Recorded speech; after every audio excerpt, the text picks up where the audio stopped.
នេះគឺទីមួយតាក់ទងនឹងអ៊ីរ៉ង់បោះឆ្នោតជ្រើសរើសបានមេដឹកនាំកម្ពុជាថ្មីតែមិនខ្ចីប្រាប់ឈ្មោះអ្នកណាជាអ្នកមេដឹកនាំកម្ពុជាថ្មីឲ្យគេបោះឆ្នោតយ៉ាងម៉េចមានប្រជុំបោះឆ្នោតយ៉ាងម៉េចបើស្រុកនាំគ្នាចូលរុនកដុលអស់ហើយហ្នឹងហើយទៅគ្រាប់ធ្លាក់គ្រប់ខ្ទេចខ្ទីគ្រប់កន្លែងអស់ហើយសូម្បីតែថ្ងៃមុនហ្នឹងគ្រាន់តែបបោសនៅណាបកោប្រកាសហៅគ្នាមករកប្រជុំហ្នឹងគេទម្លាក់ខ្ទេចអាគារដែលប្រជុំហ្នឹងចោលទៀតហើយក៏ឮព័ត៌មានថាមានអ្នកនេះអ្នកនោះកូនអ្នកនេះអ្នកនោះអីយកមកឡើងធ្វើជាមេដឹកនាំកម្ពុជាហ្នឹងគឺថាព័ត៌មានហ្នឹងគឺពុលហើយដោយសារតែរឿងព័ត៌មានពុលហ្នឹងគឺជាព័ត៌មានរបៀបចិត្តសាស្ត្រសង្គ្រាមច្រើនឃោសនាផ្សព្វផ្សាយដើម្បីធ្វើឲ្យអ៊ីរ៉ង់ហ្នឹងមើលទៅហ្នឹងគឺថាមិនទាន់ទៅណាទេមិនទាន់រៀបដល់ដីទេគឺការរៀបចំរចនាសម្ព័ន្ធរបស់គេគឺរឹងមាំដើម្បីទប់ទល់អ៊ីស្រាអែលនិង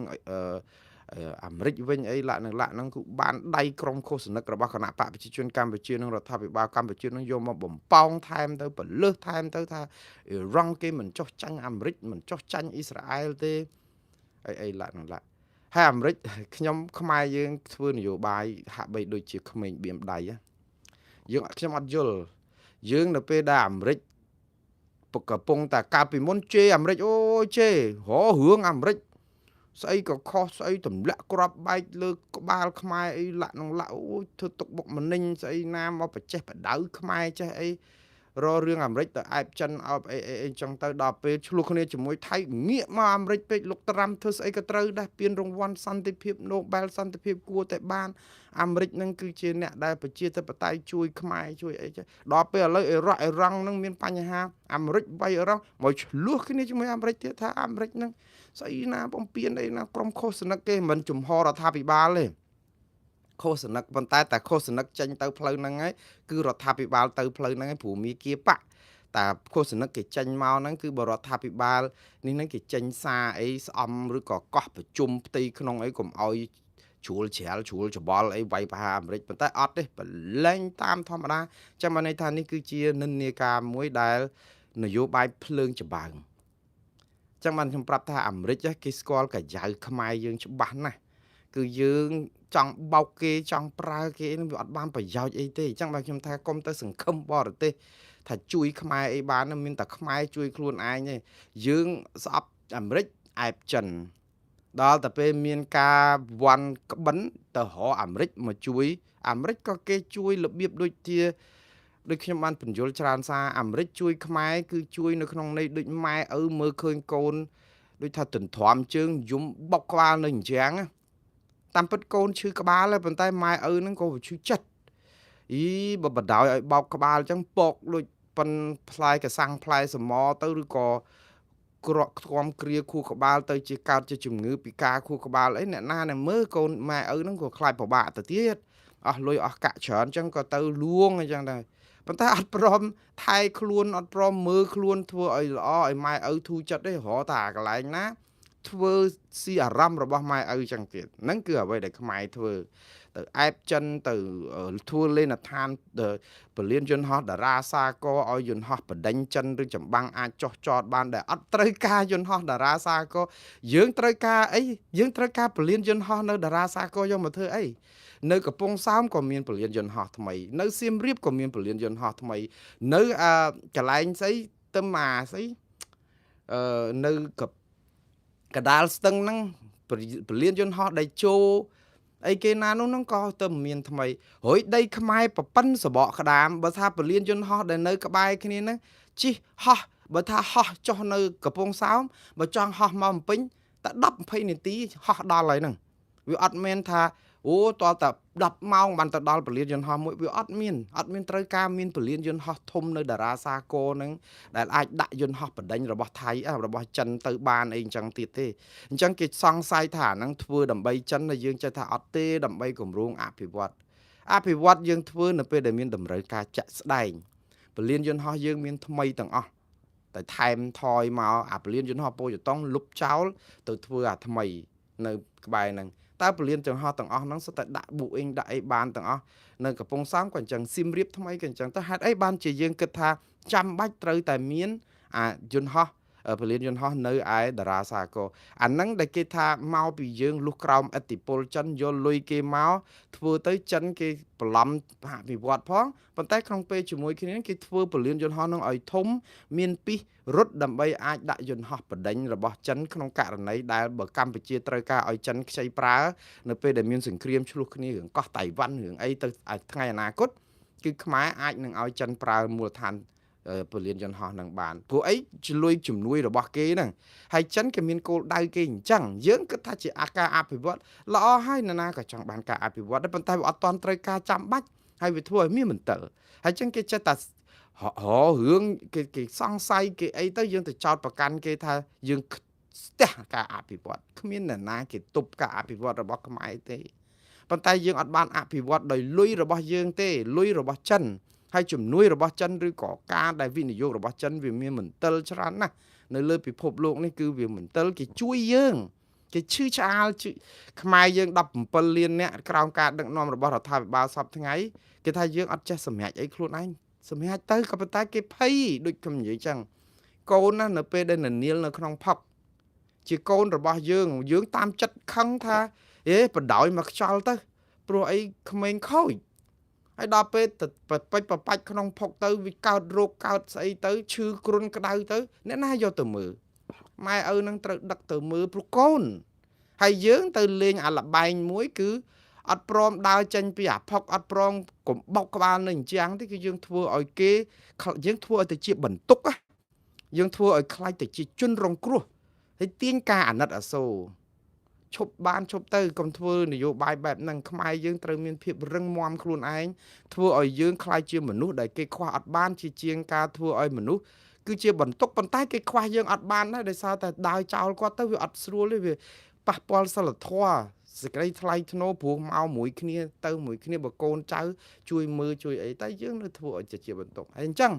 ដល់តែពេលមានការអីត្រូវស្អំចិត្តអាមេរិកត្រូវអញ្ចឹងដល់ពេលត្រូវរករឿងគេឥឡូវមកដល់ពងរករឿងទៀតទៅសរសើរអ៊ីរ៉ង់សរសើរអីណាហើយអ៊ីរ៉ង់ចូលរួមក្តាមអស់ហើយនិយាយពីសរសើរគ្រប់ម៉ាត់ម៉ោងណាក៏អ៊ីរ៉ង់ប៉ាកែម៉ោងណាក៏អ៊ីរ៉ង់បាញ់ធ្លុះធ្លាយខ្ទេចខ្ទីអស់ប៉ុន្តែខ្ទេចអស់ហើយហេដ្ឋារចនាសម្ព័ន្ធថ្ងៃនេះណាថ្ងៃនេះអ៊ីស្រាអែលនិងអាមេរិកទម្លាក់គ្រាប់ទៅលើរោងចក្រចម្រាញ់ប្រេងដែលជាសំណង់ស៊ីវិលជាលើកដំបូងហើយរឿងនេះគឺជារឿងដែលឈឺចាប់ដែរនិយាយទៅយើងជាអ្នកដែលមិនស្រឡាញ់សង្គ្រាមយើងមិនចង់ឲ្យមានអំពើនេះកើតឡើងសង្គ្រាមនៅអ៊ីរ៉ង់ចាប់ផ្ដើមកើនមួយកម្រិតទៀតតាក់ទងទៅនឹងការវាយប្រហារគោលដៅផ្សេងទៀតដែលពីដើមមកអត់ដែលជាគោលដៅទេយើងដឹងហើយពីមុនមកវាយតែគោលដៅយោធាហើយនឹងមេដឹកនាំកម្ពុជារបស់អ៊ីរ៉ង់ទេដល់ពេលតែស្លាប់អស់30-40នាក់ហើយគំតិចហេដ្ឋារចនាសម្ព័ន្ធអ៊ីរ៉ង់ស្ទើររៀបដល់ដីអ៊ីរ៉ង់ក៏ចេញមកសុំទោសតាក់ទងនឹងការប្លង់ដាក់សម្ព័ន្ធមិត្តអាមេរិកអីលក្ខណៈដឹងតែខ្លួនទៅមិនរួចតែក៏ពេលហ្នឹងអ៊ីរ៉ង់ក៏នៅតែមានឥទ្ធិពលមួយដែររបស់ខ្លួនហ្នឹងព្រោះអីមិនចង់ឲ្យប្រជាពលរដ្ឋជឿថាខ្លួនបាក់បបខ្លោបខ្លាចព្រោះនៅមានទាហានបដិវត្តរបស់អ៊ីរ៉ង់ច្រើនណាស់ពួក Revolutionary Guard របស់គេនោះគឺស្មោះស្ម័គ្រសិតតែគេហៅថាស្អែកស្លាប់ក្រុមស្អែកស្លាប់ហ្នឹងគឺថាស្មោះស្ម័គ្របដូរផ្ដាច់ជាមួយមេដឹកនាំអ៊ីរ៉ង់ស្ទើរតែស្លាប់ចូលក្នុងភ្នូជាមួយគ្នាអត់មានទៅចោលគ្នាទេដូច្នេះដើម្បីស្អំចិត្តអ្នកទាំងអស់នោះគឺគេត្រូវការបង្កើតឲ្យមានហេដ្ឋារចនាសម្ព័ន្ធមួយឲ្យកុំឲ្យបាក់បបខ្លោបខ្លាចឬក៏អីចឹងចេះតែនៅស្រែកទៀតទៅយកព័ត៌មានអន្តរជាតិទូជាយានទៅប៉ុន្តែមិនដឹងនៅណាទេបាញ់ចេញពីរូងដីរូងអីមកឥឡូវអាមេរិកកំតិចខ្ទេចខ្ទីអស់បងប្អូនវិនិស្សកម្មនេះធំធេងណាស់យើងវាឈឺចាប់ជំនួសការភាពខ្ទេចខ្ទាំប៉ុន្តែប្រជាពលរដ្ឋអ៊ីរ៉ង់ក៏មានសេចក្តីសង្ឃឹមថ្មីដែរថាបើវាខ្ទេចមួយសាអញ្ចឹងទៅបានការដឹកនាំថ្មីទៅយ៉ាងហោចណាស់ក៏មានក្តីសង្ឃឹមថាខ្លួនមិនរស់វេទនាដូចសម័យខ្មែរក្រហមទេអញ្ចឹងដូចគ្នាអញ្ចឹងមេដឹកនាំថ្មីណាមកក៏ដោយទោះជាពិបាកយ៉ាងណាក៏គិតថាវាមិនដូចសម័យខ្មែរក្រហមដូចសម័យកាប់សម្លាប់សម័យអ៊ីរ៉ង់និយាយទៅសម័យខ្មែរក្រហមបាទឥឡូវនេះគឺអ្វីវាទៅដល់ដំណាក់កាលកាន់តែគៀកណាស់ទៅហើយព្រោះអីសង្គ្រាមនៅអ៊ីរ៉ង់នេះគឺអ៊ីរ៉ង់ទុនដៃទុនជើងអស់ហើយ នៅតែដង្ហើមចង្រិតទេហើយដង្ហើមចង្រិតនេះគឺពួកគាត់ក៏នៅតែមិនចោះចាញ់ដែរព្រោះមេដឹកនាំផ្ដាច់ការកម្រទទួលថាបរាជ័យណាស់ទាល់តែគេអូសកកយកមកទម្លាក់ដល់ដីហើយចឹងទៅបានក៏នៅតែស្រែកបានទៀតព្រោះអីអានេះគឺជាឈាមជ័រចរិតជាមេដឹកនាំផ្ដាច់ការគឺអញ្ចឹងគឺត្រូវតែអានេះគេហៅដូចថាប្តីប្រពន្ធឆ្លោះគ្នាចឹងចរិតជាប្រុសថាអឺប្រក្រាបប្រពន្ធបានគឺមិនចង់ឲ្យខ្មាស់គេទេជួនកាលរៀងនៅសំទោសខ្ញុំប្រើពាក្យរៀងដូចលើសតិចទៅគេថាហងរៀងនៅអីចឹងទៅគឺស្រែកខ្ទរពេញភូមិគេថាអូយអាជឹមវាយប្រពន្ធងាប់ទៀតហើយ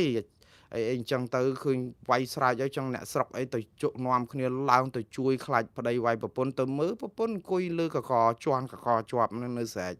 យឺស្រែកប្រាប់គេប្រាប់ឯងថារៀងនៅដើម្បីឲ្យអ្នកភូមិហ្នឹងស្ដាប់មកថាគ្រាន់បើប៉ុន្តែប្រពន្ធអ្នកវាយទេជន់បងប្អូននិយាយនេះជារឿងកំ pl ែងទេមិនចង់ឲ្យបងប្អូនយកអំពើហិង្សាអីមកដោះស្រាយនៅក្នុងគ្រួសារទេយើងមានអីជជែកគ្នាព្រោះអំពើហិង្សានេះគឺជាអំពើដ៏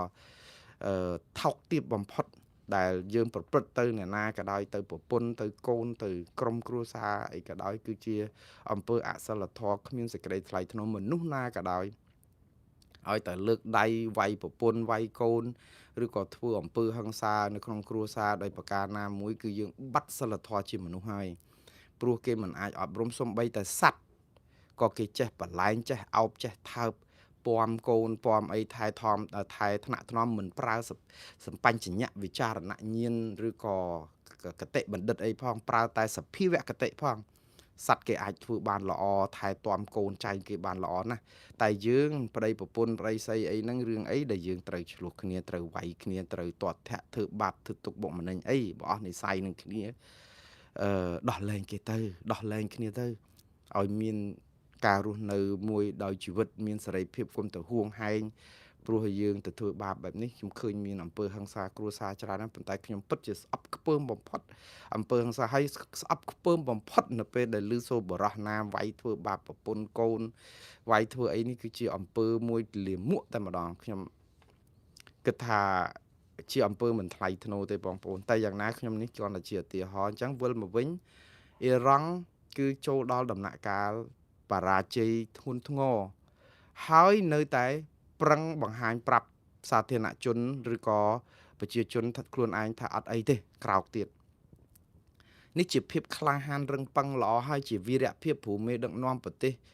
30-40ឆ្នាំមកឲ្យចុះចាញ់អញ្ចឹងវាធ្វើឲ្យបំបាក់ស្មារតីអ្នកដែលតស៊ូក្រោមការដឹកនាំផ្ដាច់ការបិទតែគាត់ដឹកនាំផ្ដាច់ការមែនក៏ប៉ុន្តែក៏មានមនុស្សគ្រប់គ្រងគាត់ផ្កាប់មុខច្រើនណាស់បងប្អូនកុំនិយាយថាអ៊ីរ៉ង់អត់មានមនុស្សគ្រប់គ្រងគាត់វាអត់ខុសពីមេដឹកនាំផ្ដាច់ការនៅលើលោកទេអ្នកណាក៏មានការគ្រប់គ្រងមានការប្រឆាំងគ្រាន់តែថាតើការគ្រប់គ្រងនិងការប្រឆាំងនោះវាមានទម្ងន់ធ្ងន់ប៉ុណ្ណាតែភាគច្រើនគឺយើងឃើញការគ្រប់គ្រងคล้ายព្រោះដោយសារការបង្ក្រាបខ្លាំងពេកគឺយើងឃើញការគ្រប់គ្រងនោះមានសំពីងសំពងប៉ុន្តែវាគ្រាន់តែជាសម្លៃឬកទេការពិតគឺអត់សូវមានទេប្រជាពលរដ្ឋអាសាច់ជូនខ្លាបាននៅស្រុកបានយំស្រែកមេដឹកនាំស្លាប់ហ្នឹងតាមពិតអ្នកនឹងឯងបន់100ដងមួយថ្ងៃឲ្យមេដឹកនាំហ្នឹងស្លាប់ឲ្យឆាប់ទៅឲ្យចាប់ជាតិទៅជាស្អីទៅឲ្យគេឲ្យបានរស់ដែរប៉ុន្តែដើម្បីបង្ហាញសាធារណជនទូទៅថាខ្លួនស្មោះស្ម័គ្រនឹងមេគឺត្រូវតែយំហើយអ្នកដែលយំខ្លាំងជាងគេហ្នឹងបារម្ភណាខ្ញុំគឺទឹកភ្នែកហ្នឹងគឺថាអាចជាទឹកភ្នែកកពើទៅទៀតខ្ញុំមិននិយាយនេះដើម្បីនិយាយថាបងប្អូនគេមានអ្នកស្រឡាញ់គេអ្នកស្មោះស្ម័គ្រអីចឹងដែរវាជាការពិតទេអ្នកដែលស្រឡាញ់ស្មោះស្ម័គ្របំផុតគឺអ្នកដែលបានលៀបសក្ការៈហើយភ័យព្រួយយំស្រែកដោយសារបាត់លៀបបាត់អំពើពុករលួយបាត់អំពើបពុនិយមបាត់អំពើកេងប្រវាញ់កម្លាំងញើសឈាមប្រជាពលរដ្ឋគឺកពើណាបងប្អូនឃើញកពើស្រក់ទឹកភ្នែកពេលស៊ីឆ្លុះហ៎កុំគិតថាកពើនឹងយំដោយសារតែអាណិតសัตว์ឆ្លុះដែលខ្លួនលេបទឹកភ្នែកកពើនេះគឺបានន័យថាជាទឹកភ្នែកដែលហៀជាមួយនឹងការពេញចិត្តជាការរំភើបព្រោះបានស៊ីសាច់សัตว์ដែលឆ្ងាញ់ដើម្បីចំអែតកាពះចង់អ្នកណាងាប់ក៏ងាប់ទៅអានេះហើយគឺជាហៅថាទឹកភ្នែកកពើណាចឹងកុំធ្វើមនុស្សឲ្យខ្លាចទៅជារឿងបែបហ្នឹងអីហើយឥឡូវនេះគឺអ៊ីរ៉ង់គេបានរៀបចំឲ្យមានមេដឹកនាំថ្មីរបស់គេអញ្ចឹងទៅហើយមេដឹកនាំថ្មីរបស់គេហ្នឹង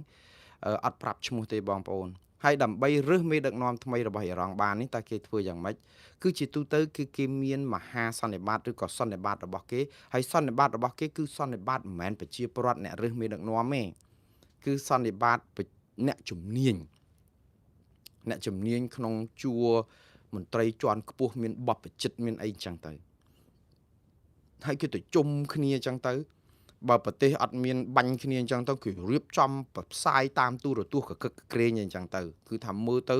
គឺជាភាពអស្ចារ្យនៃការរឹសមេដឹកនាំគេតាមរបៀបប្រជាធិបតេយ្យអញ្ចឹងប៉ុន្តែដោយសារតែឥឡូវតែជួបជុំគ្នាណាគឺក្របធ្លាក់ផ្ទុះខ្ទេចស្លាប់អស់នៅហ្នឹងអញ្ចឹងទៅចេះតែបបោសទៅបាន4 10នាក់20នាក់ឬក៏តិចតួចប៉ុណ្ណាក៏ដោយចេះតែ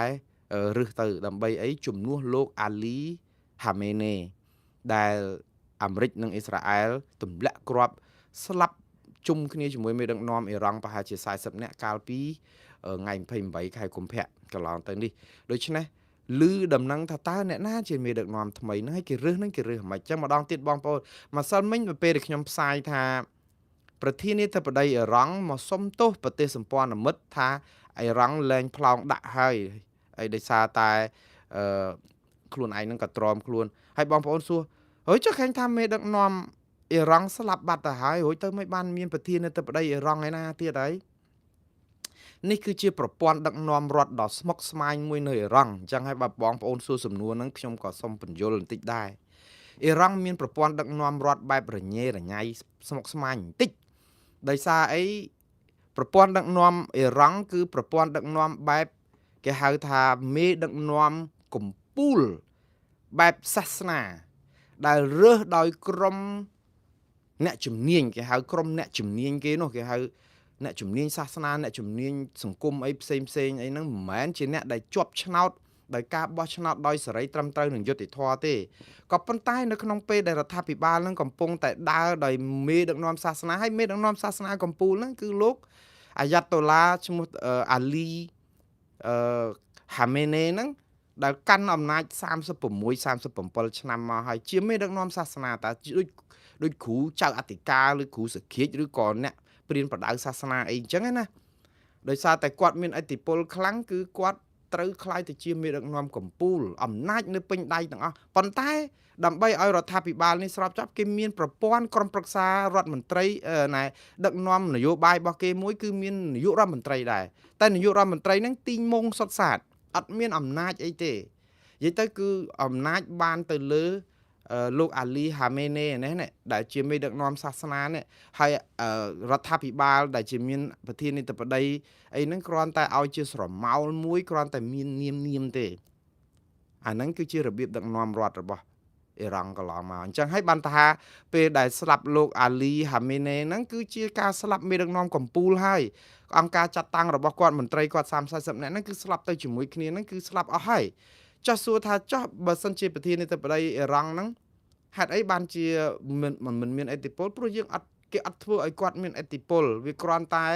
បដោះអាសន្នឬក៏សម្មាលដូចខ្ញុំនិយាយចឹងគ្រាន់តែឲ្យមានក្នុងនាងប្រគ្រប់កិច្ចក្នុងនីតិវិធីរបៀបដឹកនាំរដ្ឋាភិបាលគេនឹងតែប៉ុណ្្នឹងទេ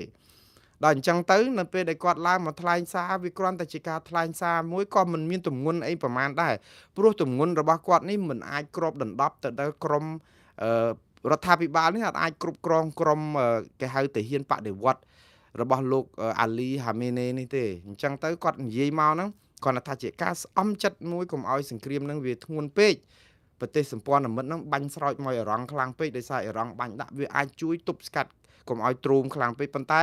បើពួកបដិវត្តនេះគឺអត់មានទៅចៅជាមួយអាមេរិកទេម៉ោងណាក៏អត់ចៅដែរដូចលោកហ៊ីងប៊ុនហៀងអញ្ចឹងគេបាញ់ខ្ទេចខ្ទីអស់ក៏អត់ចៅទេអញ្ចឹងរើសបានមេដឹកនាំថ្មីដែលគេសង្ស័យ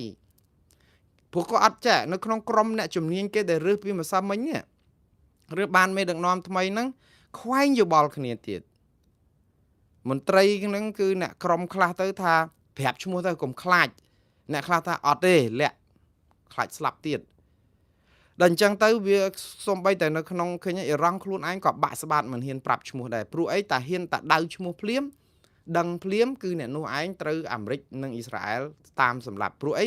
គ្រាន់តែមិនទាន់បានជ្រើសរើសអ្នកដែលស្នងតំណែងពីលោកអាលីហាមេនេស្រួលបួលផងអ៊ីស្រាអែលបានចេញសារព្រមាននៅថ្ងៃហ្នឹងប្រាប់ថាអ្នកណាក៏ដោយ ដែលជាមេដឹកនាំកម្ពុជាថ្មីស្នងតំណែងអាលីហាមេណេនឹងត្រូវកំទេចចោលអត់មានលក្ខខណ្ឌអីទាំងអស់ហ្នឹងទី1អ្នកដែលស្នងអ្នកណាក៏ដោយទី2អ៊ីស្រាអែលបានប្រមានទៀតថាអ្នកណាក៏ដោយដែលរួមគ្នារើសមេដឹកនាំថ្មីហ្នឹងក៏ត្រូវកំទេចចោលទាំងអស់ទៀតដែរអញ្ចឹងហើយបានជាថ្ងៃហ្នឹងយើងឃើញគាត់ប្រជុំហ្នឹងស្ងាត់អត់ដឹងនៅកន្លែងណាទេហើយដល់ពេលហើយក៏អត់ហ៊ានប្រាប់ឈ្មោះដែរដោយសារអីខ្លាចគេតាមសម្លាប់ក៏ប៉ុន្តែព័ត៌មានដែលលេចលឺយូរហើយហ្នឹងថាច្បាស់ជាមានកូនប្រុសរបស់លោកអាលីហាមេណេឬក៏មន្ត្រីជាន់ខ្ពស់ប្រមាណទៀតនៅក្នុងបុព្វជិតសាសនាហ្នឹងអាចជាអ្នកដឹកនាំមេដឹកនាំកម្ពុជាបងប្អូនតើមានន័យអីទៅនៅពេលដែលយើងដឹកនាំកម្ពុជាដើម្បីបង្ហាញអំពីភាពអស្ចារ្យរបស់យើងអត់ហ៊ានប្រាប់ឈ្មោះអីក៏អន់ខ្លាំងមកម្លេះនៅកម្ពុជាវិញឈ្មោះមិនត្រឹមតែប្រកាសទេដាក់គ្រប់សាលារៀនទៅទៀតគ្រប់ទីកន្លែងខ្លះពេលខ្លះឆ្កងទៀតដូចអីសាលាបឋមសិក្សាហ៊ុនសែនខ្មោចចៅអីវិញដូចនៅអីនៅខេត្តកពតឬក៏កន្លែងសាលាដែលឈ្មោះកន្ធោឬក៏ឈ្មោះអីដែលដូចថារៀងកកិច្ចហ្នឹងអាឈ្មោះអស់ហ្នឹងអត់ហ៊ានដាក់ដែរពេលខ្លះយើងមើលអ្នកដាក់ឈ្មោះលើកជើងលោកហ៊ុនសែនអីផ្សេងហ្នឹងក៏អត់ហ៊ានដែរវាដូចថាស្ដាប់ទៅវាដូចទលន់ដែរណាជូរពេកដែលយកឈ្មោះទៅដាក់គ្រប់អាគារឲ្យគាត់ចឹងទៅខ្ញុំមិនដឹងថាអ្នកជូរសរសេរឈ្មោះឲ្យគាត់ឬក៏អ្នកដែលចង់បានឈ្មោះលើអាគារហ្នឹងជូរខ្លួនគាត់ដែរខ្ញុំអត់ដឹងទេប៉ុន្តែយើងចង់ប្រកាសអញ្ចឹងឯងអេរ៉ង់មកនេះអត់ហ៊ានប្រកាសទេគឺលាក់ដោយសារអីទឹមស្លាប់អស់សឹងអស់មកក្រុមជួរដឹកនាំអីចឹងទៅលាក់ហើយលាក់តើយើងអាចនឹងទៅលើកទឹកចិត្តកងទ័ពឲ្យជឿណាបើមេដឹកនាំមួយណាយើងនៅខ្សឹបគ្នាអញ្ចឹងដូច្នេះអារឿងសង្គ្រាមចិត្តសាស្ត្រនេះគឺអាមេរិកថាគម្រាមសម្លាប់នេះធ្វើឲ្យអ៊ីរ៉ង់មិនអាចនឹងបង្កើតឲ្យមានឥទ្ធិពលអីទៀតទេគឺមានតែ countdown ហ្នឹងបានន័យរាប់ថយក្រោយទៅដល់ថ្ងៃដែលលើកទង់ជ័យសឲ្យបកគលឲ្យប្រជាប្រដ្ឋអ៊ីរ៉ង់ដឹកនាំប្រទេសតាមបែបការលើកបន្ទប់របស់អាមេរិកដោយប្រការណាមួយប៉ុន្តែអាមេរិកនៅតែតាំងចិត្តថាឲ្យអ៊ីរ៉ង់ដឹកនាំប្រទេសដោយខ្លួនឯងយកប្រជាប្រដ្ឋអ៊ីរ៉ង់ហើយខ្ញុំនិយាយ10ដងនៅក្នុង show តែមួយជួនកាលបងប្អូនមកចោទខ្ញុំថាហេតុអីបាននិយាយថាអាមេរិកទៅគ្រប់គ្រងអ៊ីរ៉ង់ដោយប្រជាប្រដ្ឋអាមេរិកឬក៏អីហ្នឹងខ្ញុំអត់បាននិយាយចឹងទេខ្ញុំបាននិយាយថាអាមេរិកបានប្រកាន់ជំហរច្បាស់ហើយថាចង់រើសមេដឹកនាំណាមួយក្នុងចំណោមប្រជាពលរដ្ឋអ៊ីរ៉ង់ហ្នឹងឲ្យទៅគ្រប់គ្រងប្រទេសអ៊ីរ៉ង់ហើយឲ្យប្រជាពលរដ្ឋបោះឆ្នោតឲ្យទៅអាមេរិកបោះដៃរៀបចំឲ្យដកទ័ពឬក៏ថាដកខ្លួនចេញមកហើយអត់មានបានប្រាប់ថាអាមេរិកមានទ័ពនៅក្នុងទឹកដីអ៊ីរ៉ង់ទេមកចោតប្រាប់ខ្ញុំថាមិនបានផ្សាយថាមានទ័ពអាមេរិកខ្ញុំប្រាប់ថាប្រព័ន្ធផ្សព្វផ្សាយគឺគេបង្ខូចអាមេរិកថាមានទ័ពចូលទៅដល់អ៊ីរ៉ង់ចាប់បានយកមកលុតជង្គង់សំពះអីហ្នឹងជាវិធីឃោសនា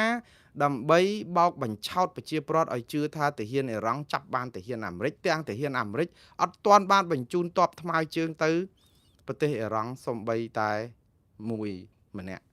ហើយនិយាយចឹងឲ្យកោកសឹកមាត់តដោកឆ្អែតតែពោះកបីមកប្រាប់ខ្ញុំថាផ្សាយព័ត៌មានខុសហើយអាមេរិកអត់ទាន់បានបញ្ជូនទ័ពថ្មើរជើងខ្ញុំមានបាននិយាយបែបហ្នឹងឯណាខ្ញុំបានចុះខ្ញុំអត់យល់ហើយម្ដងទៀតបងប្អូនខ្ញុំសង្កពន្យល់ពាក្យមួយរឿងថ្មើរជើងនិងស្មើជើង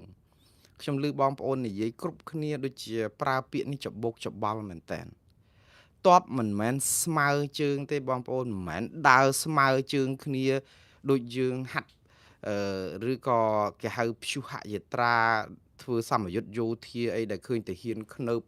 ជើងលោតព្រឹបមកដែលយើងថាហ្នឹងស្មើជើងមែនទេស្មើជើងហ្នឹងមិនមែនជារឿងពាក្យទ័ពដែល infantry ទ័ពដែលចុះដើរក្លុកក្នុងព្រៃចូលទៅដល់មូលដ្ឋានទ័ពវាយគ្នាតទល់មនុស្សនឹងមនុស្សនេះគេហៅថ្មើរជើងមកពីពាក្យថាថ្មើរជើងគឺមកពីពាក្យថាដើរព្រោះទ័ពដើរដីវាមិនមែននៅលើយន្តហោះលើអីបើលើយន្តហោះគេហៅទ័ពអាកាសនៅលើនាវាគេហៅទ័ពជើងទឹកតែបើនៅលើដីហើយយើងដើរលុកចូលអញ្ចឹងគេហៅទ័ពថ្មើរជើងមិនមែនស្មើជើងទេបងប្អូនណាខ្ញុំមិនទៅកែទម្លាប់របស់បងប្អូនអញ្ចឹងបានថាទម្លាប់វាធំជាងច្បាប់បើត្រាប់កុំត្រាប់ខ្លៅត្រាប់ប្រាជ្ញលោកបដៅស្ដីកូនចៅស្ដីឲ្យស្មោះយើងធ្លាប់ប្រើថាស្មើជើងមកយុគ្រាន់តែថានេះមិនមែនខ្ញុំជាបណ្ឌិតកវីបញ្ញវន្ត ដែលចេះបល័យបកូអីទេខ្ញុំគ្រាន់តែឮបងប្អូននិយាយដដែលចឹងទៅក៏ជួយគិតថាប្រហែលជាបងប្អូនឮតាមគ្នាឬតបស្មើជើងហ្នឹងប្រហែលជាស្មើជើងគ្នាហ្មងបកកាយដូចគ្នាឬក៏យ៉ាងម៉េចក៏មិនដឹងមែនទេថ្មើរជើងបងប្អូនពាក្យថាថ្មើរហ្នឹងគឺដើរថ្មើរជើងហ្នឹងគឺអ្នកដើរធ្វើដំណើរដោយថ្មើរជើងគឺបានន័យថាដើរទៅទីតាំងទីដៅដែលយើងត្រូវទៅតែប៉ុណ្្នឹងតាហើយមួយទៀតសុំឆ្លើយឱកាសនឹងដែរតន់ឱកាសមានពាក្យលបោតគឺមិនមែនជាភាសាដែលយើងគិតថាបង្ហាញអំពីនិបាតស័ព្ទដែលចង់និយាយថារហូតដល់ទេយើងគិតថាគាត់ធ្វើការលបោតស្លាប់ឬក៏អូយជឿគាត់លបោតមកខ្ញុំជឿថានេះគឺជាភាសាអ្នកស្រុកដែលធ្លាប់ប្រើមកជាទូទៅជាពិសេសបងប្អូននៅស្រុកអាមេរិកនេះខ្មែរយើងអាមេរិកដែលធ្លាប់ឮតាមគ្នាហ្នឹងគឺព្រោះស្រួលលបោតព្រោះអីវាជាពាក្យមួយព្យាង្គជាជាងពាក្យរហូតប៉ុន្តែបើតាមពិតន័យឲ្យត្រូវគឺពាក្យហ្នឹងគួរតែប្រើរហូតវិញទើបត្រូវជាងមិនអញ្ចឹងខ្ញុំជឿគាត់រហូតមកហើយមិនមែនជឿគាត់លបោតទេជឿរហូតពោះពាក្យរបូតនេះគឺបានន័យថាជ្រុះបាត់ផុតពីដៃចឹងវាមានន័យផ្សេងមួយយ៉ាងដូចរបូតរបស់ជ្រុះចោលអីចឹងទៅគឺបាត់បង់តែអញ្ចឹងទៅវាខុសន័យនិបាតស័ព្ទសំទោសបងប្អូនខ្ញុំអាចបកប្រែទៅវាឬបកស្រាយទៅវាអាចនឹងសគាតិចបងប្អូនឬយ៉ាងម៉េចគ្រាន់តែថាខ្ញុំស្ដាប់នៃពាក្យហ្នឹងគឺហាក់បីដូចជាមិនត្រឹមត្រូវតាមអាចមានការខុសឆ្គងឬក៏បងប្អូនណាមានការពន្យល់អីច្បាស់លាស់ជាងខ្ញុំអីទៅខ្ញុំរីករាយនឹងស្ដាប់ការបញ្ចេញមតិដែរគាត់ថាខ្ញុំគិតថាគួរតែប្រើពាក្យរហូតជាជាងរបូតប៉ុន្តែបើរបូតរបស់អ្វីមួយបាត់បង់គួរតែប្រើទៅរបូតជ្រុះដៃរបូតពីដៃអីចឹងទៅអាហ្នឹងគឺសមន័យជាងក្នុងន័យថាយើងចង់និយាយរបស់ដែលជ្រុះប៉ុន្តែបើយើងនិយាយពីនិបាតស័ព្ទដើម្បីភ្ជាប់ពេលវេលាថាជាលក្ខដល់ពេលណាមួយពីចំណុចណាមួយដល់ចំណុចណាមួយវាគួរតែរហូតបាទដូចជារៀងរហូតមិនអាចថារៀងរបូតទេមិនអញ្ចឹងណាខ្ញុំជឿគាត់ជារៀងរហូតខ្ញុំស្រឡាញ់គាត់ជារៀងរហូតយើងមិនអាចថាស្រឡាញ់គាត់របូតទេព្រោះបើស្រឡាញ់គាត់របូតបានន័យថាស្រឡាញ់រហូតតតែបាត់បង់គាត់បានន័យថាមិនមែនទាល់ទេបានន័យថាស្រឡាញ់គាត់ដោយសារគាត់បាត់បង់គាត់អីអញ្ចឹងណាបាទឥឡូវគឺតទៅទៀតបងប្អូនខ្ញុំមិនមែនជាវេទិកាអប់រំអក្សរសាស្ត្រអីទេគាត់ថាពេលខ្លះជួយកែគ្នាបន្តិចបន្តួចទៅពេលខ្លះហ្នឹងក៏ប្រើឈ្នាប់ស្អីពាក្យជាមួយអូយសង្ឃាតិជាតិណាបងប្អូនហើយជាមួយសុំស្ដាប់ជាមួយនឹងតន្ត្រីនេះមួយបទសូមបងប្អូនទាំងអស់គ្នាសន្ដាប់ជាមួយនឹងភ្លេងមួយចម្រៀងមួយបទនេះខុសពី3កន្លែងពាក្យសន្ដាប់វាមិនមែនជាកិរិយាសព្ទទេព្រោះបើយើងថាសូមបានន័យថាឲ្យបងប្អូនយើងមកមានកិរិយាសព្ទមួយគឺសូមស្ដាប់ហើយអត់អាចប្រើជាមួយនឹងឈ្នាប់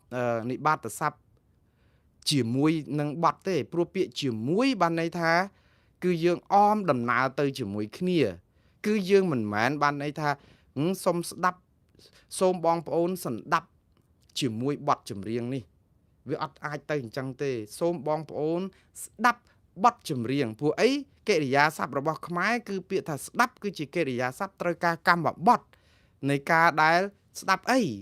អញ្ចឹងយើងស្ដាប់គឺហើយសន្ដាប់គឺជាដូចជាមិនមែនជាកិរិយាសព្ទទេជាទីសន្ដាប់បើនៅស្ដាប់ទៅព្រោះជាដូចជាគុណកិរិយាជាទីសន្ដាប់ហ្នឹងគឺបានន័យថាព្រោះតិចអីចឹងទៅប៉ុន្តែស្ដាប់គឺជាកិរិយាសព្ទអញ្ចឹងយើងអាចប្រើពាក្យថាសូមសន្ដាប់ទេមិនអញ្ចឹងហ៎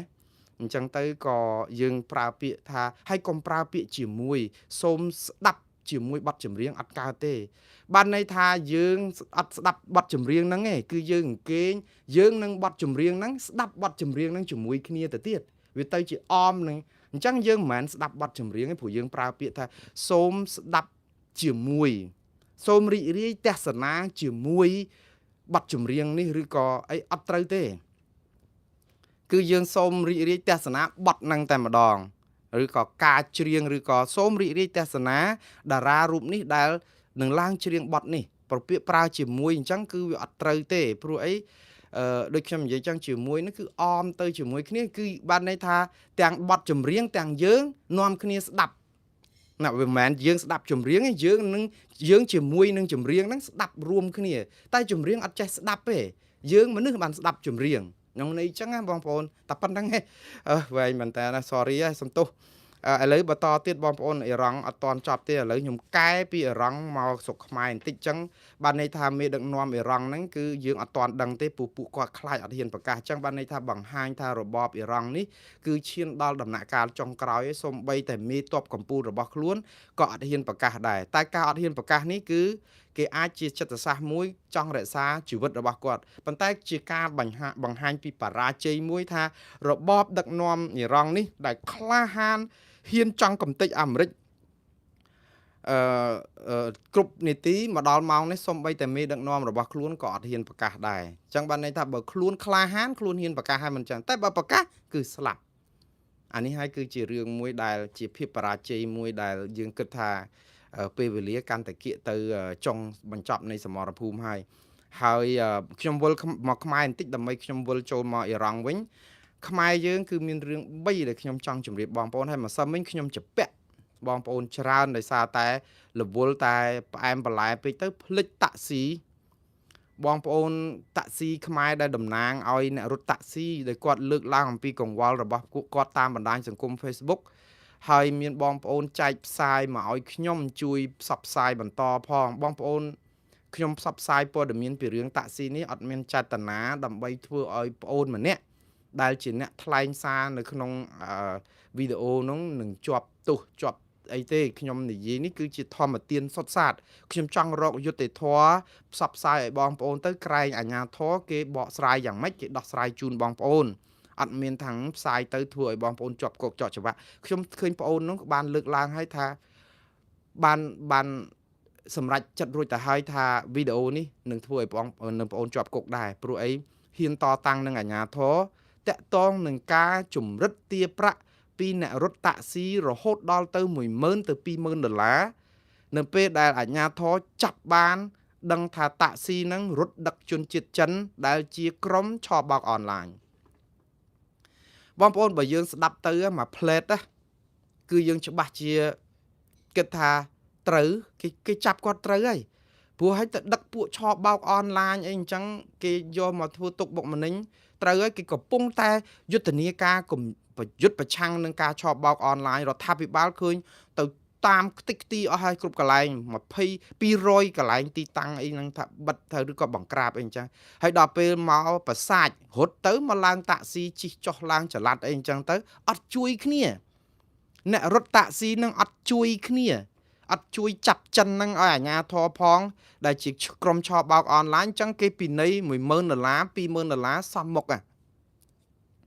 អាហ្នឹងបងប្អូនស្ដាប់មកគឺឮថាអញ្ចឹងហើយតាក់ស៊ីហ្នឹងគួរតែអញ្ចឹងព្រោះយើងកំពុងតែចូលរួមដៃគ្នាជាមួយរដ្ឋាភិបាលកម្ចាត់ការឆបោកអនឡាញមិនអញ្ចឹងហើយបងប្អូន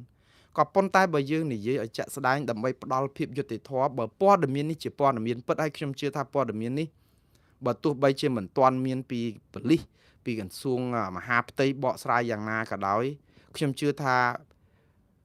អ្នករត់តាក់ស៊ីដែលតំណាងឲ្យអ្នករត់តាក់ស៊ីនេះគឺបដូរផ្ដាច់បានន័យថាលះបង់គ្រប់យ៉ាងសុខចិត្តប្រឈមនឹងការចូលគុកឲ្យបានហ៊ានព្រោះស្រុកខ្មែរបងប្អូនដឹងហើយអ្នកដែលហ៊ានដល់ប៉ុណ្ណេះគឺបានន័យថាគាត់តល់ច្រកគ្រប់យ៉ាងហើយនិយាយក៏ស្លាប់មិននិយាយក៏ស្លាប់អញ្ចឹងបើនិយាយអាចបានដំណោះស្រាយខ្លះអញ្ចឹងគាត់បថុយគាត់និយាយអញ្ចេះគាត់ថាតាក់ស៊ីឲ្យតែចិនឡើងឡានឥឡូវហ្នឹងគឺចាប់រករឿងអ្នករត់តាក់ស៊ីហ្មងថាសុំកលុំដឹកចិនពួកឆបោកអនឡាញហើយយកទៅពិន័យហើយគាត់ថាករណីខ្លះដោះស្រាយធ្វើបាបធ្វើទុកបុកម្នេញពួកតាក់ស៊ីគាត់យកដល់$10,000 $20,000បងប្អូនកុំថាឡើយ$10,000 ឬក៏$20,000ណាសូម្បីតែ$1ហ្នឹងក៏ជាអំពើពុករលួយហើយដែលគួរតែស្រាវជ្រាវដែរហើយរកយុត្តិធម៌ឲ្យជូនពួកគាត់ផងខ្ញុំអត់បន្ទោសអាជ្ញាធរប៉ូលីសឬក៏ក្រសួងមហាផ្ទៃអត់ទេខ្ញុំនិយាយនេះគឺនិយាយពីជ្រុងមកខាងសិនហើយចាំស្ដាប់ការបកស្រាយរបស់គាត់ហើយខ្ញុំពន្យល់អំពីហេតុអីបានជារឿងនេះគាត់មកនិយាយឲ្យសួរឲ្យក្រសួងមហាផ្ទៃពន្យល់ផងថាគាត់ឲ្យធ្វើយ៉ាងម៉េចដើម្បីកុំឲ្យខុសអានេះក៏ជាបញ្ហាឆក់ល្វែងរបស់ក្រសួងមន្ទីរពាក់ព័ន្ធដែរបើសិនជារឿងនឹងកើតឡើងហើយពួកគាត់អត់ដឹងយើងទៅអនុវត្តច្បាប់ចំពោះពួកគាត់យ៉ាងដូចម្ដេចទៅនៅពេលដែលពួកគាត់អត់ដឹងឧទាហរណ៍បើសិនជាមានមនុស្សម្នាក់ក្រុមចៅប្លន់មួយក្រុមឧទាហរណ៍ណា từ chôl sạ nơi tia sầm nạ na mùi về để chôl từ nắng cứ đo po đầm miến oi tạ sinh nhãn ban oi ấy chẳng cắt chôl nó không bình chí đá nơi không tia sầm nạ nắng cái oi đã cho tạ sinh nhãn miến chung ấy chẳng tới miến ID miến ấy bờ hàng tới hay có sạ nơi từ có bên tai bay buồn thằng ngày cái sập tai cái đăng thà cromประมาณ nè nắng cứ chỉ chào plon đời sao tại plon nơi sân tha nơi buôn tỉnh này tỉnh kia kia anh chẳng tới rồi có tu mi anh chẳng tới hai từ ro rương chắp mà chắpแต่สำนักน้องดับปุ่นtỉnh kia đời sao tại lệ tục chào chẳng hạn tiêu rồi có ao chào mau sẵn nơi แต่สำนักរបស់គាត់បើក្នុងនេះហ្នឹងតើយើងគិតថាជារឿងអនុវត្តច្បាប់ត្រឹមត្រូវទេម្ចាស់ផ្ទះសំណាក់បើសិនជាគាត់មិនមែនជាប៉ូលីសទេ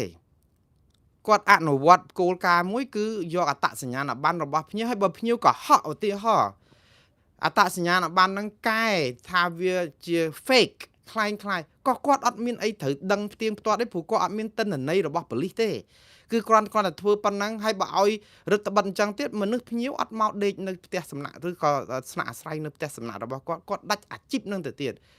នេះមិនមែនជាកាតព្វកិច្ចរបស់ផ្ទះសំណាក់នៅក្នុងការសម្គាល់អ្នកណាជាចៅទេអានេះគឺយើងនិយាយអំពី logic ហើយខ្ញុំម្ដងទៀតបងប្អូនខ្ញុំអត់ចោទប្រកាន់អាជ្ញាធរទេ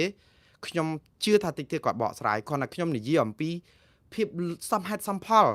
បើយើងទៅចោទប្រកាន់ផ្ទះសំណាក់ពីរឿងដាក់ភ្ញៀវទីចោលហើយធ្វើអ្វីគ្រប់កិច្ចចឹងហើយយើងទៅពិន័យគ្នាគឺយើងពិន័យជនរងគ្រោះទាំងអយុត្តិធម៌ហើយវិលមកតាក់ស៊ីវិញតើនៅពេលដែលក្រុមតាក់ស៊ីហ្នឹងគាត់ដឹកភ្ញៀវចិនយើងដឹងជាទូទៅមានការសង្ស័យមន្ទិលជាទូទៅហើយថាអូភ្ញៀវចិនហ្នឹងអាចជាអ្នកឆបោកអនឡាញជាអីប៉ុន្តែតើគាត់យើងត្រូវថ្លឹងថ្លែងរឿងពីររឿងទី1គឺអ្នករត់តាក់ស៊ីត្រូវការកាពះគាត់ត្រូវការដឹកភ្ញៀវស្ទើរតែភ្ញៀវណាក៏ដឹកដែរព្រោះអីបានលុយហើយភ្ញៀវដែលអាក្រក់បំផុតគឺភ្ញៀវដែលហ៊ានបង់លុយច្រើនទៀតបងប្អូនសាកគិតមើលបើបងប្អូនររបរហ្នឹងគឺយើងទៅទាត់ចោលលុយគេនឹងដែរទេអាហ្នឹងចង់និយាយពីការទៅឱកាសអញ្ចឹងគឺគាត់នឹងអាចរកបានច្រើនក៏ប៉ុន្តែគាត់ក៏មិនដឹងថាតើបើសិនជាគាត់ដឹងថាអ្នកនោះជាអ្នកឆបោកក៏ថាគាត់យកវិធីអីទៅដឹងថាអ្នកនោះជាឆបោកព្រោះគាត់អត់ដឹងដែរដូច្នេះអាជ្ញាធរខ្លួនឯងគឺត្រូវតែប្រាប់ប្រជាពលរដ្ឋអ្នករត់តាក់ស៊ីឲ្យច្បាស់ទី1មុននឹងភ្ញៀវឡើងរថយន្តត្រូវផ្ទៀងផ្ទាត់អត្តសញ្ញាណរបស់ភ្ញៀវហើយខ្ញុំដឹងថាអ្នករត់តាក់ស៊ីនឹងដាច់ពោះហើយឲ្យតែធ្វើអញ្ចឹងព្រោះភ្ញៀវគេមិនជិះទេ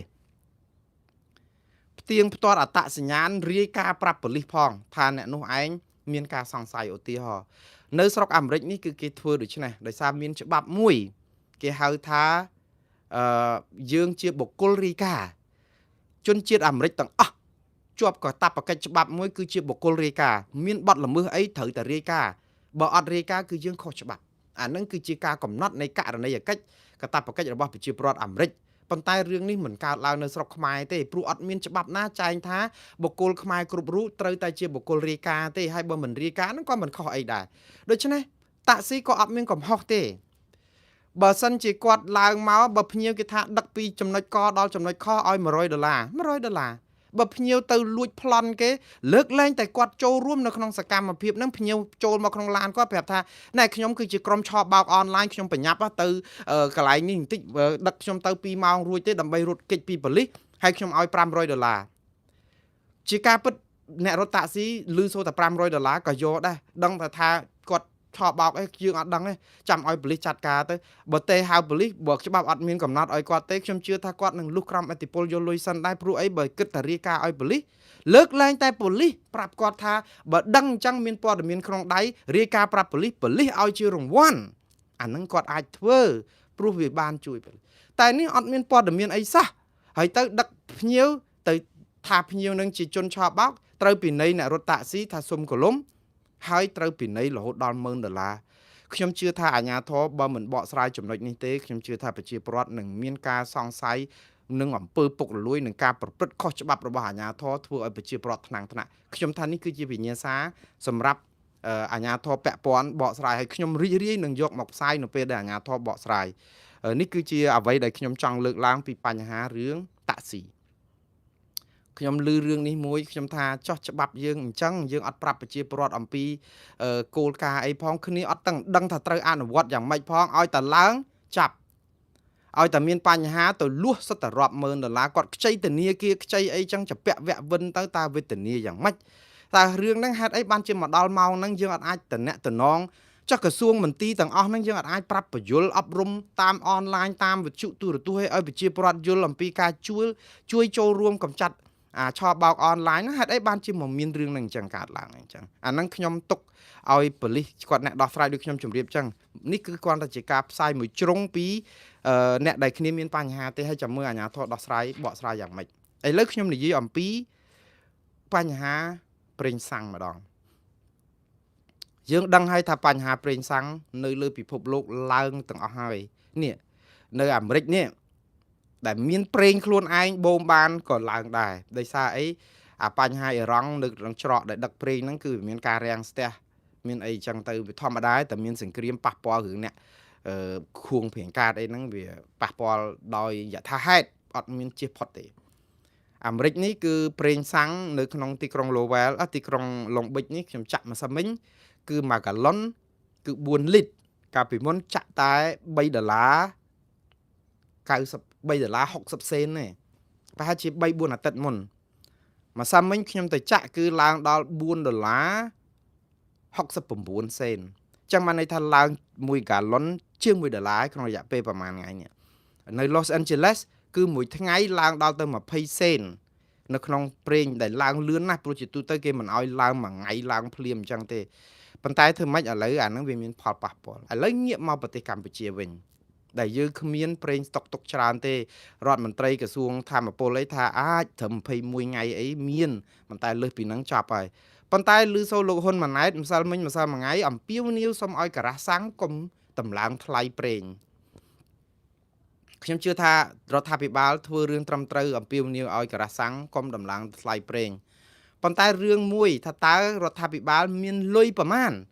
ដើម្បីជួយ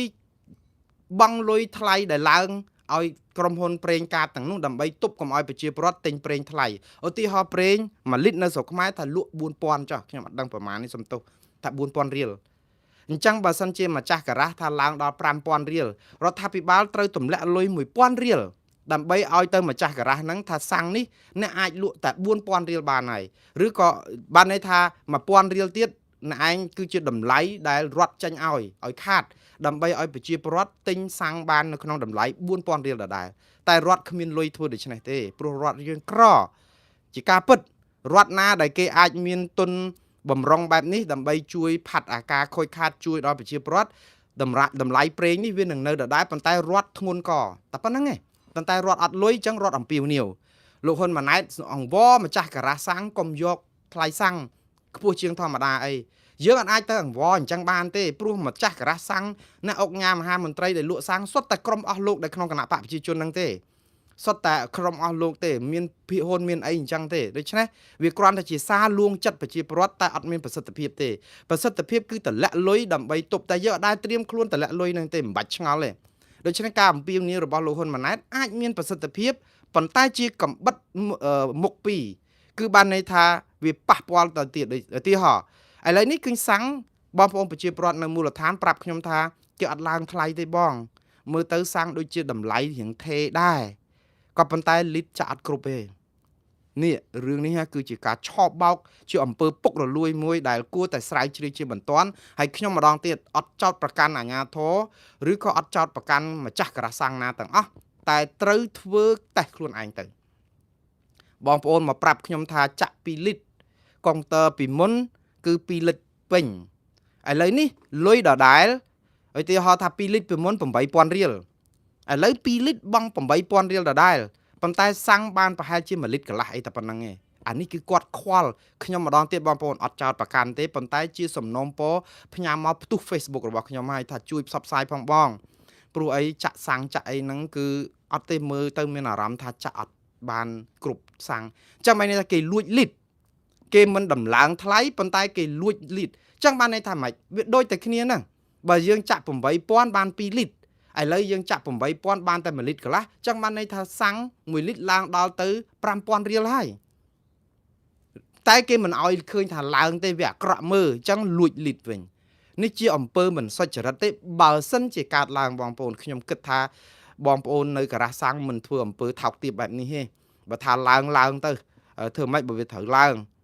ប្រជាពលរដ្ឋនៅតែចាក់ឲ្យតែមានសាំងចាក់ប៉ុន្តែបើមិនឡើងឲ្យលួចវាធ្វើឲ្យចំណេញនយោបាយមួយថាសាំងឃើញទេរដ្ឋាភិបាលអាចរក្សាលំនឹងសាំងបានណាប៉ុន្តែការ៉ាសាំងចាប់ផ្ដើមលួចសាំងគ្នាអញ្ចឹងតើមានភាពយុត្តិធម៌ប៉ុណ្ណាអញ្ចឹងបងប្អូនបើនៅស្រុកអាមេរិកនេះណា24ម៉ោងការ៉ាសាំងហ្នឹងនឹងបិទដែរដោយសារអីប្រជាពលរដ្ឋដែលជាអ្នកទិញសាំងហ្នឹងគឺគាត់នឹងយកកណ្ដុងមួយទូចដែលចំណោះត្រឹមឧទាហរណ៍ថា4លីត្រ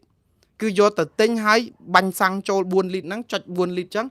បាញ់ចូលគឺជាអ្នកទិញសាំងធម្មតាហើយបើឃើញសាំងហ្នឹងយកទៅផ្ទេដាក់ចូលដបចូលរង្វាស់អីទៅឃើញថាអត់គ្រប់លីត្រណា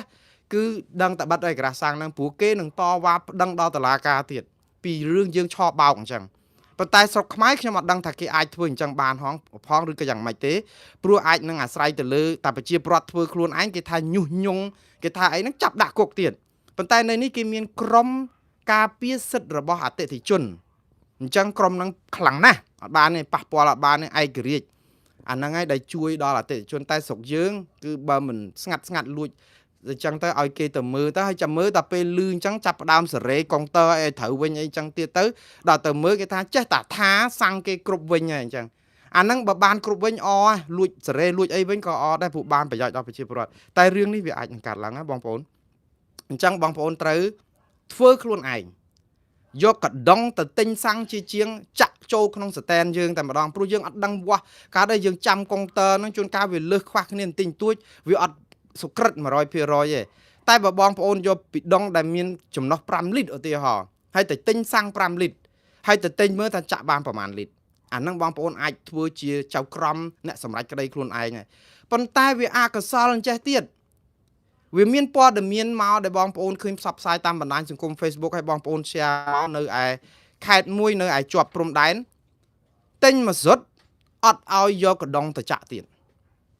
ថាតើតែយកអាគោយន្តនឹងទៅដឹកទៅបានឲ្យដាក់នៅក្នុងកដុងខ្ញុំថាប្រជាពលរដ្ឋណាមកដំណាក់កាលនេះគាត់មានភាពឆ្លាតវៃគាត់ចង់ធ្វើដោយអ្វីដែលខ្ញុំនិយាយអញ្ចឹងបើអ្នកឯងលួចប្រេងណាមិនដំឡើងថ្លៃមែនតែលួចអញ្ចឹងបើយកពីដុងយកទៅចាក់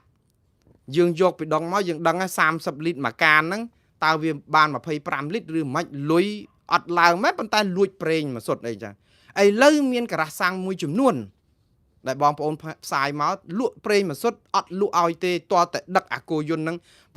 រត់អាគោយន្តហ្នឹងទៅហើយអាគោយន្តគាត់ប្រមាណគ្រឿងដែលត្រូវទៅចូលទៅការ៉ាសាំងហ្នឹងដើម្បីចាក់ចុះហេតុអីបានជាមានលក្ខខណ្ឌថាបើអត់យកអាគោយន្តហ្នឹងមកគឺមិនលក់សាំងចាក់នៅក្នុងពីដងហេតុអីបានជាមានរឿងដូចនេះអ្នកលក់ប្រេងមួយសុទ្ធហេតុអីបានជាត្រូវទាស់នឹងរឿងទិញប្រេងមួយសុទ្ធដោយចាក់ពីដងឬចាក់អីព្រោះសំខាន់អ្នកណាចាក់អីចាក់ទៅឲ្យតែវាមានសុវត្ថិភាពនៅស្រុកអាមេរិកនេះគឺពីអាពីដងដើម្បីទៅទិញសាំងហ្នឹងមិនមែនតែបើអត់មានកូដក្រអីទ្រួលបួលដាក់គេប្រាប់របៀបអីហ្នឹងគឺគេគ្រាន់ណែនាំថាវាខ្លាចឆាបឆេះហ្នឹងវាមិនអីទេប៉ុន្តែនេះគឺអត់ហើយមិនត្រឹមតែអត់ឲ្យចាក់មួយសុទ្ធហ្នឹងនៅក្នុងការ៉ាស់ហ្នឹងទេអ្នកដែលទិញអាមួយសុទ្ធហ្នឹងបានហើយសុំចែកជាពីដងហ្នឹងក៏អត់ចែកឲ្យទៀតដែរទេខ្លាចខុសគោលការណ៍របស់អាជ្ញាធរបងប្អូនខ្ញុំសូមស្នើឲ្យអាជ្ញាធរស៊ើបអង្កេតរឿងហ្នឹងឡើងវិញជាពិសេសនៅព្រំប្រទល់ខេត្តបន្ទាយមានជ័យដែលបងប្អូនគាត់ថាពិបាកណាស់ឥឡូវហ្នឹងកម្មករកសិករគាត់ត្រូវច្រូតកាត់ត្រូវអីដែលប្រើម៉ាស៊ីនអាគោយន្តគឺក៏ម៉ាស៊ីនអីដែលចាក់ម៉ាស៊ូតហ្នឹងគឺអត់បានទេព្រោះអីទៅទិញគេមិនលក់បដងទាល់តែអូសអាម៉ាស៊ីនហ្នឹងទៅចាក់ហើយចុះឧទាហរណ៍ថាបើសិនជាអាម៉ាស៊ីនយើងហ្នឹងវាអស់ប្រេងហើយចឹងទៅអូសទៅចាក់ហ្នឹងមិនតើនាំគ្នារុញទៅចាក់អញ្ចឹងហ៎បើអត់ឲ្យយកដាក់នៅក្នុងពីដងខ្ញុំជឿថាការដែលមិនព្រមឲ្យដាក់ប្រេងលក់នៅក្នុងពីដងគឺជាអំពើទុច្ចរិតមួយគឺលាក់ចំណោះប្រេងហ្នឹងថាវាគ្រប់ឬមិនគ្រប់ផងបើសិនជាអ្នកលក់គេចង់តែបានលុយហេតុអីបានមិនឲ្យដាក់ពីដងព្រោះខ្លាចគេដឹងថាដាក់ទៅវាខ្វះប្រេងអញ្ចឹងក៏ថាបានខ្ញុំសន្និដ្ឋានទេបងប្អូនម្ដងទៀតស៊ើបអង្កេតខ្លួនឯងចោះកុំឲ្យប្រជាពលរដ្ឋលោករកម្មចិត្តហើយរឿងច្រើនណាស់បើថាឡើងក៏ឡើងទៅហើយរដ្ឋាភិបាលបើថាធ្វើមិនកើតមិនមានលុយដើម្បីទប់កុំឲ្យប្រេងឬម៉ាស៊ូតចុះថ្លៃកុំធ្វើឲ្យគាត់មានការលំបាកថ្នាក់អញ្ចឹងទៀតព្រោះពិបាកហើយ ហើយនិយាយការពិតទៅវាគ្មានស្អីទេអាពាក្យពិតនឹងវារែងស្លែងនិយាយការពារនិយាយតែនយោបាយប្រជាពិធដ្ឋស្អំចិត្តថាមិនឡើងតែគេលួចគេមានបង្កបញ្ហាវាបញ្ហានៅតែដដែលទេវាគ្រាន់តែជាជំងឺដែលមានអត់ព្រមលេបថ្នាំផ្សះតែយើងយកតែបង់របួសយកមកបិទពីក្រៅឲ្យល្អមើលទៅថាជាងជាវាអត់ជាទេអាហ្នឹងខ្ញុំសង្ឃឹមថាអាជ្ញាធរនឹងបកស្រាយអានេះរឿងនេះដែលរឿងគាត់រវល់ត្រូវបកស្រាយបាទហើយបន្តមកទៀតអស់ពីរឿងហ្នឹងគឺមានបងប្អូនផ្ញើព័ត៌មានមកថាខាងច្រកព្រំដែនឆ្លងចេញចូលនៅឯស្រុកកែវសីមាខេត្តមណ្ឌលគិរីណាឯណោះមានមន្ត្រីអន្តោប្រវេសន៍តាមព្រំដែនហ្នឹងគោះយកលុយអាចេញទៅយក 20000 អាចូលមកវិញយក 20000 អាខាងគេក៏អត់យកបងប្អូនមិនមែនជាការចោទប្រកាន់ទេនេះគឺជាកង្វល់របស់ប្រជាពលរដ្ឋហើយខ្ញុំសង្ឃឹមថានឹងមានការបកស្រាយពីអាជ្ញាធរនៅម្ដុំច្រកស្រុកកែវសីមាខេត្តមណ្ឌលគិរីដែលបងប្អូនថាបងប្អូនបើស្ដាប់ទៅ$5វាតិចតួចហ្នឹងមែនទេប៉ុន្តែសម្រាប់បងប្អូនដែលខ្វះខាតនេះគឺជាអាយុជីវិតណារមបេះពីមាត់ពីកហើយដល់ពេលបង់ទៅ$5ចេញ$5ចូលទៀតតើតម្លៃហ្នឹងវាដាក់នៅកន្លែងណាបាទបងប្អូនចាប់ផ្ដើមមានបញ្ហាអានេះគឺជាភាពឆក់ល្វែងរបស់អាជ្ញាធរនៅក្នុងការបញ្ជូនព័ត៌មានឲ្យបងប្អូនដឹងថាតើយកលុយហ្នឹងយកយ៉ាងម៉េចបានជាបងប្អូនអត់ដឹងថាព័ត៌មានហ្នឹងពីរឿងយកលុយបានតែចូលចេញចូលទៅគាត់មានការថ្នាក់ដូច្នេះពង្រឹងសារដើម្បីអប់រំផ្សព្វផ្សាយបងប្អូនចុះបាទសារហាមគេកុំឲ្យចែក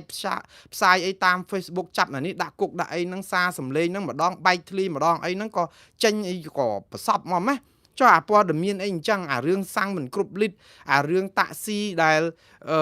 ដឹកចិនទៅត្រូវចាប់ដោយសារតែរឿងការឆបបោកអនឡាញត្រូវពិន័យលុយគេហ្នឹងតើអាហ្នឹងប្រជាពលរដ្ឋហេតុអីបានអត់ដឹងអានេះរឿងដែលសំខាន់ដែលបងប្អូនត្រូវដោះស្រាយបាទខ្ញុំរឿងនេះត្រឹមប៉ុណ្ណេះសិនបងប្អូនរឿងជាតិរបស់យើងហ្នឹងក៏តែវាច្រើនហើយជារឿងកាពះសុទ្ធសាធតែម្ដងឥឡូវចូលដល់រឿងសេចក្តីសម្រេចថ្មីរបស់ VOA សំទោសចៅក្រមនៅសហរដ្ឋអាមេរិកនេះម្សិលមិញបានសម្រេចឲ្យ VOA និងវិទ្យុអាស៊ីសេរីនិយាយទៅគឺស្ថាប័ន VOA ដែលក្នុងនេះសំខាន់ជាងគេគឺប្តឹងប្រឆាំងទៅអ្នកស្រី Carrie Lake ដែលជាអ្នកដែលចាត់ចែងរើសដាក់ដោយលោកត្រាំមកហ្នឹងឲ្យធ្វើជាប្រធានក្រុម USA GM ដែលជាមេបារបស់អាស៊ីសេរីនិង VOA ហ្នឹងមកកលុកតុកឆាមកបិទអាស៊ីសេរីផងបិទ VOA ផងអស់លុយអស់អីដោយគាត់មកធ្វើជាមេធំអីចឹងទៅប៉ុន្តែឥឡូវចៅក្រមរកឃើញថាអ្នកស្រី Carrie Lake អត់មានតួនាទីអត់មានសិទ្ធិជាប់ជាមេធំមេអីនៅហ្នឹងទេខុសច្បាប់ខុសគោលការណ៍អីមកកណោដូច្នេះបានន័យថាផ្ដល់ភាពយុត្តិធម៌ទៅឲ្យ VOA និង USAGM ហ្នឹងអញ្ចឹងអាចមានពន្លឺខ្លះសម្រាប់វិទ្យុ VOA ឬក៏វិទ្យុអាស៊ីសេរីហ្នឹងថាតើនឹងអាចផ្លាស់ប្ដូរមេដឹកនាំប៉ុន្តែហូយលោកត្រាំដកអ្នកស្រី Christinome រដ្ឋមន្ត្រីក្រសួងការពារសន្តិសុខជាតិរបស់អាមេរិកចេញទៅដាក់លោក Mark Wayne Malin ដែលជាសមាជិកព្រឹទ្ធសភារដ្ឋ Oklahoma ហ្នឹងអូយមកចង់វាយគ្នានៅក្នុងរដ្ឋសភាពេលកំពុងប្រជុំព្រឹទ្ធសភាប្រជុំគណៈកម្មការគឺចេញមកគឺក្រុមអ្នកចម្បាំងហើយបើចម្បាំងហ្នឹងវាមិនអីអត់មានសិលធម៌មានក្រមអីគឺថាមកចង់បបួលគ្នាវាយគ្នាពេលក្នុងប្រជុំហ្មងដូចថាចេញមកហ្នឹងគឺថាមកក្រោយរឿងខ្លាំងជាងអ្នកមុនទៅទៀត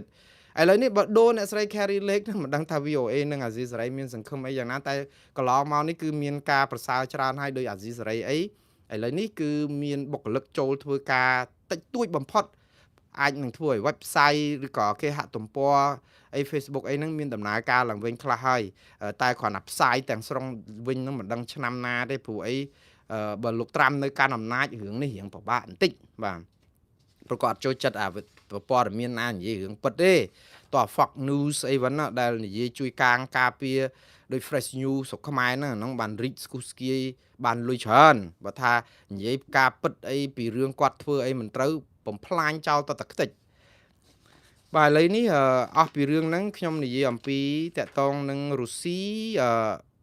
សំទោសអ៊ីស្រាអែលវាយប្រហាររោងចក្រចម្រាញ់ប្រេងឥរ៉ង់ជាលើកដំបូងអ៊ីស្រាអែលបំផ្លាញរោងចក្រប្រេងចម្រាញ់នេះគឺជារឿងស៊ីវិលបងប្អូនដែលខ្ញុំនិយាយពីខាងដើមមិញឥឡូវនេះអាមេរិកក៏បានប្រាប់ទៀតថានឹងបំផ្លាញលើសពីគោលដៅពីមុនអញ្ចឹងនឹងគោលដៅច្រើនទៀតអាចនឹងស៊ីវិលអាចអីដើម្បីធ្វើម៉េចឲ្យដាច់ ហេដ្ឋារចនាសម្ព័ន្ធ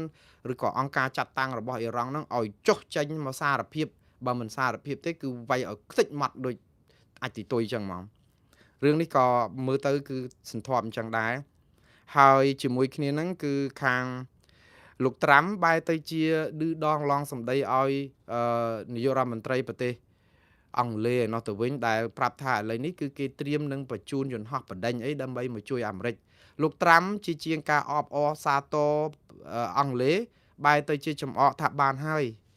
ហួសពេលហើយអូនដូចគ្នានឹងគាត់ប្រាប់ហួសពេលហើយអូនទៅជាមួយអ៊ីរ៉ង់ដែរហួសពេលហើយអូនគាត់ថាបានហើយអាមេរិកនិងអ៊ីស្រាអែលវាយអ៊ីរ៉ង់ទ្រោមខ្លួនឡើងឈ្នះហើយអត់ចាំបាច់មកជួយអីទៀតយកបងអីចឹងនេះភាសាគាត់ចង់និយាយចឹងពិបាកមែនតើន័យថាតែតាមពិតគាត់និយាយត្រូវលោកត្រាំគាត់ចូលចិត្តនិយាយត្រង់ពេកគេហៅ politically correct ណាហើយដល់ពេលគាត់និយាយចឹងវាធ្វើឲ្យដូចជាមើលទៅឆ្កងប៉ុន្តែគាត់និយាយត្រូវដែរព្រោះអីអង់គ្លេសហ្នឹងពីដើមឡើយហ្នឹងស្ទាក់ស្ទើម្ដងចង់គ្រប់គ្រងម្ដងចង់ថ្កោលទោសអីចឹងទៅណាដល់ពេលចឹងលោកត្រាំបានបង្រៀនថាអ្នកណាដែលច្រឹមច្រំពីដើមមកមិនបាច់ទេកុំបាច់ឥឡូវឈ្នះហើយវាយតែពីអ្នកអ៊ីស្រាអែលក៏បានដែរមិនបាច់មកអីប្រមូលគ្រាប់កទុះជាយភ័ណ្ឌអីហ្នឹងទេហើយបងប្អូននយោបាយគឺវាអញ្ចឹងណាអញ្ចឹងមិនថាយើងត្រូវតាមឲ្យជាប់តែយ៉ាងណាបើអង់គ្លេសគេជួយគេអីចឹងទៅក៏មុនដំបូងហ្នឹងគាត់ថាឲ្យប្រើទ័ពអាកាសទ័ពអីរបស់អង់គ្លេសហ្នឹងចុះចតយន្តហោះនៅពលានយន្តហោះអីបដិញអីហ្នឹងក៏ធ្វើបានអីចឹងចាត់ទុកថាជាសមានចិត្តរបស់គេដែរអញ្ចឹងអាមេរិកគ្រាន់តែថាបង្ហាញប្រាប់ថាអត់អីទេតែពីអ្នកអ៊ីស្រាអែលក៏បានដែរកុំឲ្យបែកលុយឥឡូវនេះគឺបន្តទៀតគឺដល់ពេលរុស្ស៊ីបញ្ចេញអាវុធថ្មីវាយអ៊ុយក្រែនវាយប្រហារអ៊ុយក្រែនបងប្អូន fan ខ្ញុំហ្នឹងអស់ចាដែរគាត់ថាសុំជួយផងមើលថែម 2-3 នាទីអីនិយាយពីរុស្ស៊ីនិងអ៊ុយក្រែនផងដល់ណាហើយបងប្អូនឥឡូវខ្ញុំជាប់ដៃជាមួយអារ៉ង់អ៊ុយក្រែននិងរុស្ស៊ីនេះក៏គេអត់បដាក់ដៃដែរថ្ងៃហ្នឹងគឺរុស្ស៊ីបញ្ចេញអាវុធប្រឡាយលោកមួយគឺអាវុធមីស៊ីលប្រភេទថ្មីបាញ់បានរយៈចម្ងាយ 1500 គីឡូម៉ែត្រយកមកប្រើនៅក្នុងទីក្រុងគៀវរបស់ប្រទេសអ៊ុយក្រែនស្លាប់មនុស្សប្រហែលជា10នាក់ទៀតហើយចឹងលោកសេលិនស្គីនិយាយថារុស្ស៊ីគឺមិនចោលអាគំនិតគេហៅថាព្រីផ្សៃហើយបន្តបញ្ចេញសពាវុធទំនើបទៀតប៉ុន្តែយ៉ាងណាអាមេរិកបានសន្យាជាមួយអ៊ុយក្រែនហើយថានឹងជួយសពាវុធអីបន្ថែមទៀតឬក៏ជួយអ៊ុយក្រែនថែមទៀតព្រោះអ៊ុយក្រែនបានសន្យាជួយបំផ្លាញ drone Shahed របស់អ៊ីរ៉ង់ដូច្នេះស្អិតល្មួតនឹងគ្នាដែរអត់អីទេអ៊ុយក្រែននឹងជួយអ៊ីស្រាអែលនិងអាមេរិកក្នុងការទប់នឹងអ៊ីរ៉ង់នឹងបានដែរជួយគ្នាបានច្រើនព្រោះអ៊ុយក្រែនខ្លួនឯងមានបទពិសោធន៍រឿងបំផ្លាញdrone Shahed ដែលអ៊ីរ៉ង់លក់ឲ្យរុស្ស៊ីយកមកបាញ់នៅក្នុងប្រទេសរុស្ស៊ីគេចាប់ខ្ទេចខ្ទីអស់ឥឡូវអ្នកមានបទពិសោធន៍នោះមកជួយខាងអ៊ីរ៉ង់បាទបានគ្រូតាមួយដែរគឺជោគជាំនឹងសង្គ្រាមគាត់មានបទពិសោធន៍ហើយនឹងចុងក្រោយគឺចង់និយាយថារុស្ស៊ីផ្ដល់ព័ត៌មានសម្ងាត់ទៅឲ្យអ៊ីរ៉ង់ដើម្បីវាយប្រហារអាមេរិកនិងអ៊ីស្រាអែលរឿងនេះរកម្មចិត្តលោកត្រាំបន្តិចដែរប៉ុន្តែលោកត្រាំដែលធ្លាប់សរសើររុស្ស៊ីវ្លាឌីមៀពូទីនចឹងគាត់រៀងអីទេក៏ចែកព័ត៌មានអីចែកទៅតាមពិតបើធម្មតាលោកត្រាំនឹងលេងរុស្ស៊ីចាស់ដៃប៉ុន្តែឥឡូវថ្នមរុស្ស៊ីបន្តិចសិនព្រោះចង់កាក់រុស្ស៊ីដើម្បីបានចំណេញផលប្រយោជន៍អីមួយអញ្ចឹងអត់អីទេទុកមួយឡែកសិន